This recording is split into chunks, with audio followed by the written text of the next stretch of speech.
Olá, no Empreende São Paulo de hoje vamos conhecer um pouco mais sobre o empreendedorismo familiar. Riscos ao misturar negócios e família. Como realizar uma excelente gestão familiar. E a vida empresarial pode afetar a vida social de todos os envolvidos? Quais são os pontos fortes e aqueles que indicam um sinal de alerta? Pois é, tudo isso e muito mais você confere a partir de agora. Acompanhe.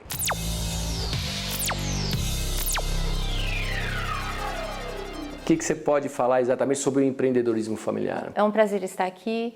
Marcos, é muito interessante esse tema, porque muitas famílias buscam, através do empreendedorismo, dar uma solução aí para suas vidas e, através de seus familiares, há uma união.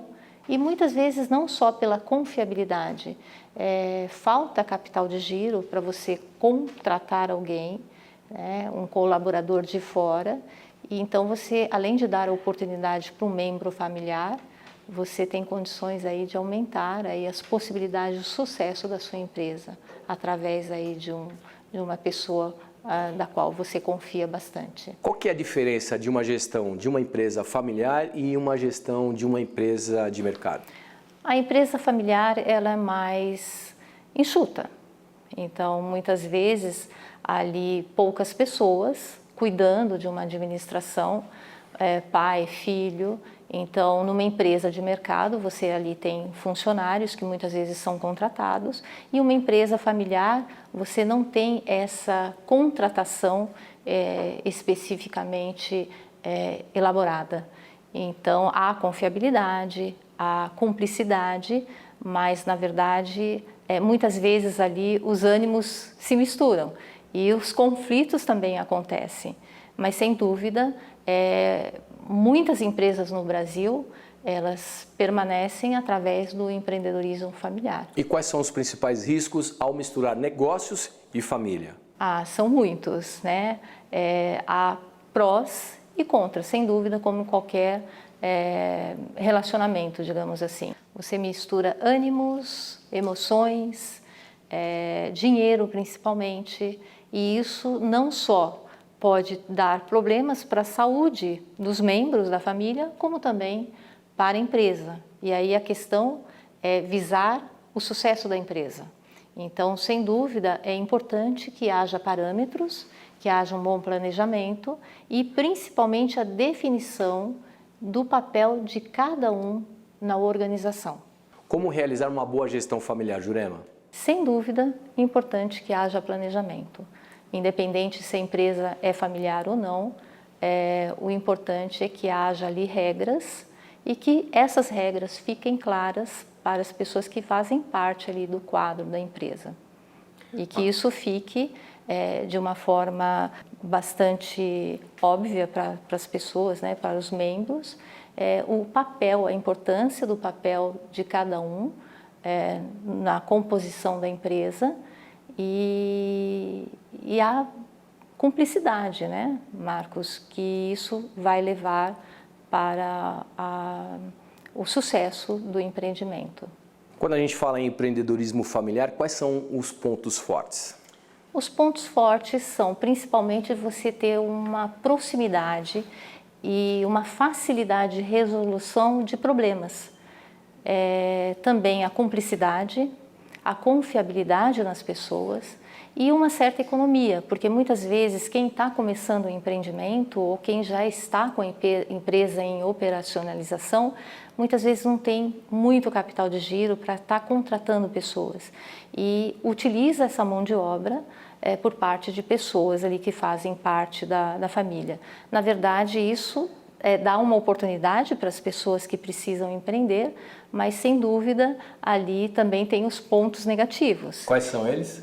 Muitas vezes misturam ali os sentimentos, há um certo autoritarismo, há uma certa relevância ali de expectativas, digamos assim, com relação à falta de cumplicidade com relação a fatores inerentes ao negócios, né? Então, digamos, se a pessoa tem alguma deficiência técnica ou de conhecimento do negócio, por ter ali uma proximidade familiar, isso é relevado.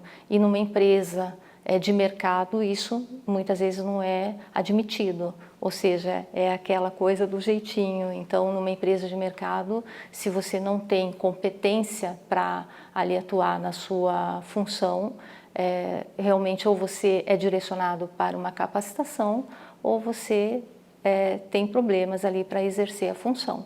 E muitas vezes isso na empresa familiar é relevado e isso pode comprometer ali o sucesso da organização. Então precisa tomar muito cuidado com tudo isso. Sem dúvida é importante verificar esses fatores que podem aí trazer aí muitos problemas aí para a empresa.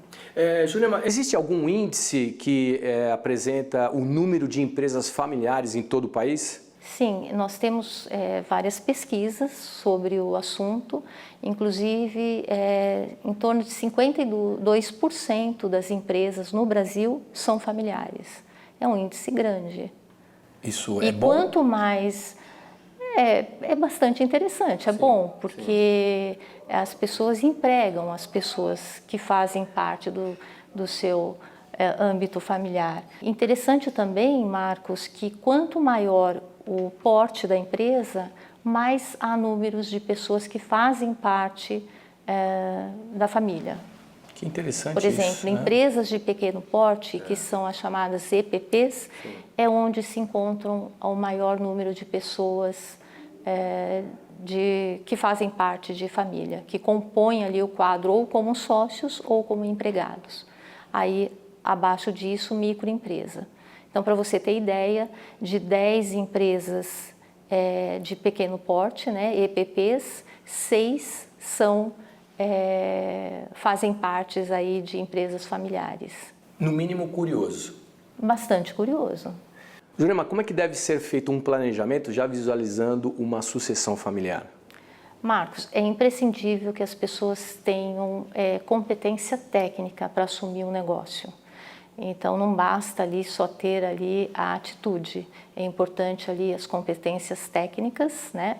Ou seja, as competências realmente de conhecimento do negócio.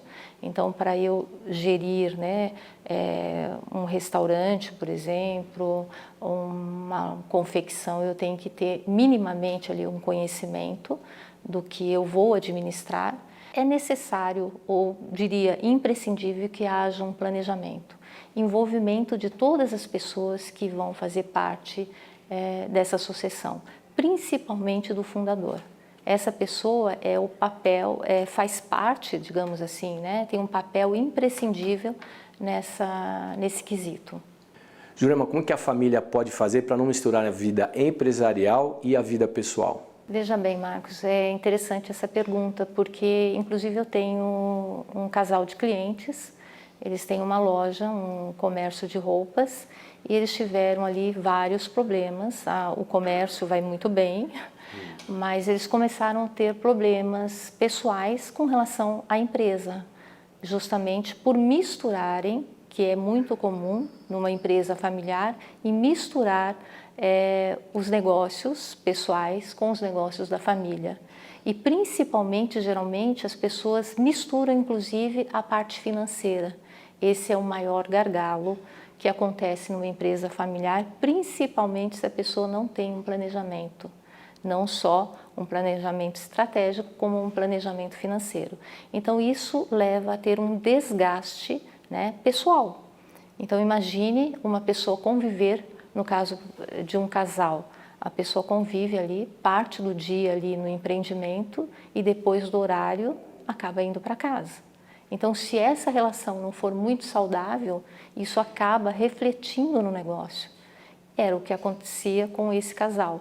Tiveram que refazer esse planejamento pessoal para refletir um melhor andamento na empresa, porque estava desgastando a relação pessoal. Então, primeiro tem que ter uma saúde pessoal para que isso reflita na saúde da empresa e principalmente financeira, porque os ânimos acabam se desgastando no dia a dia.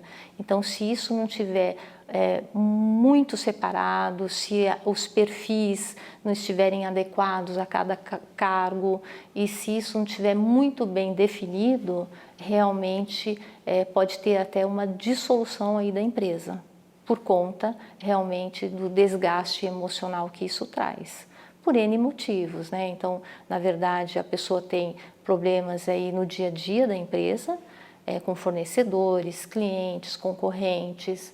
Tem que ter um equilíbrio emocional para que haja um sucesso na empresa. Quais são as dicas que o Sebrae São Paulo pode dar para quem quer empreender em família? Importante, Marcos, que a pessoa procure uma das agências do Sebrae. Temos uma no coração de São Paulo, que está na 24 de maio, número 32, República, e também temos o site www.sebraesp.com.br ou também o telefone 0800 570 0800. É interessante que a pessoa passe no atendimento individual e ali serão esclarecidas suas dúvidas.